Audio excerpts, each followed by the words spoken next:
Tell us a little bit about your background and what some of your goals were coming in, and then maybe kind of some of the things that you got out of our program so far. Yeah, I mean, thank you so much, Joel, for having me here.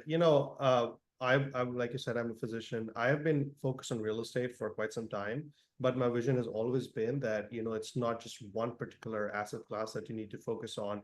And I really wanted to learn about, how the funds work at an institutional level, how the VC world works. And your program has been super helpful in me understanding that piece of it, understanding how I can structure the fund that I'm envisioning to structure and how I can grow with that. And so I am, very excited about this. There's so much of material that I'm still going through. And, at the end of the day, it's also about the network and the connections that you make. And I am looking forward to having a long-term relationship and a long-term connection with you and with the other cohort members and the other, members that you introduce us to through the course of this program, just so that we can all do business together and have fun together. Yeah, absolutely. And tell us about some of the connections and networking opportunities that you've had so far.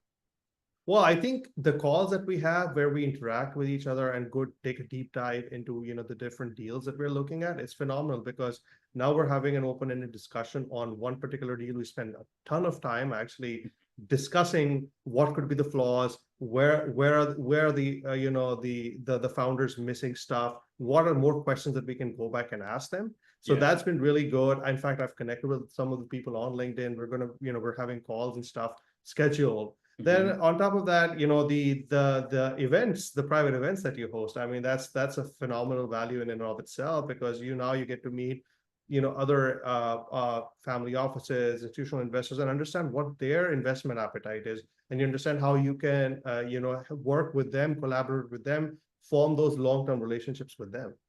Yeah. And I think, yeah, one thing I'll say to close out is what's really interesting is we come from all walks of life, right? So I come from like a tech and SaaS background. Obviously, your brand there, the immigrant doctor, right? I mean, I'm an immigrant too, but just kind of coming from different backgrounds, different levels of expertise. I know you're trying to build a network of experts too. That definitely helps, right? Because if you are trying to look at a software deal, maybe there's a person that's been working in IT for the last 20 years. If obviously if there's a digital health or wellness kind of company, you have a lot of insight. So kind of Right. tapping into other people to kind of help you diligence things also speeds up the capital process. And money loves speed, right? So I think the faster you can kind of get to getting to the finish line on different initiatives, that definitely helps. So well, hey man, it's been really great to have you in the program and excited to continue to learn from you. Likewise, man. Thank you.